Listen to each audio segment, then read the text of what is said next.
عبداللہ ابن سلام جب حضور کی خدمت میں حاضر ہوئے تھے، آئے تو وہ مناظرہ کرنے تھے،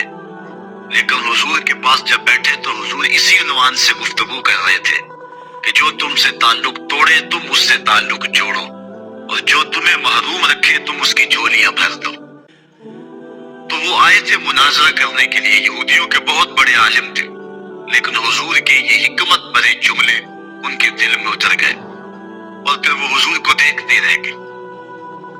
تھوڑی دیر کے بعد آقا کریم نے فرمایا عبداللہ ابن سلام آؤ کدھر آئے؟ کہا حضور میں آپ کا غلام بننے آیا ہوں، تیری تک کے ادامہ میں مرید ہو گئی۔ سب کچھ واز دیا حضور کے قدموں پہ، نچھاور کر دیا، ایمان کی بہار نصیب۔ تو یہ نفس ہے اور یہ اسلام کی تعلیمات ہے۔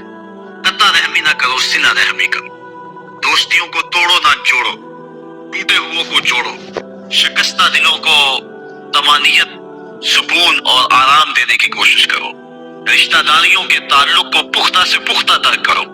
خون اور دودھ کے رشتوں کا لحاظ رکھو۔ یہ اسلام کا مزاج ہے، یہ اسلام کا دیا ہوا دین ہے۔ حضور نبی رحمت صلی اللہ علیہ وسلم نے ارشاد فرمایا من احب ان یبسط له فی رزقہ وینسع له فی اثرہ فلیصل رحمہ، جو شخص یہ چاہتا ہے کہ میرے رزق میں برکت ہو اور میری عمر لمبی ہو وہ صلہ رحمی کیا کرے۔ صلہ رحمی کرنے سے عمر میں بھی برکت ہوتی ہے اور رزق میں بھی برکت ہوتی ہے۔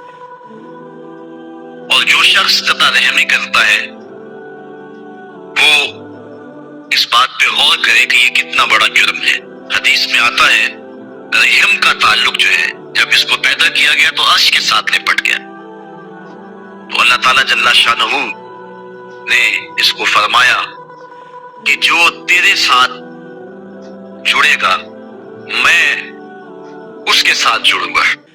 اور جو تیرے سے قطع کرے گا میں اس سے قطع کروں گا۔ تو صلہ رحمی کرنے والا اللہ کی خاص رحمتوں کا حقدار ہوتا ہے۔ اور اللہ تعالیٰ جل شانہ نے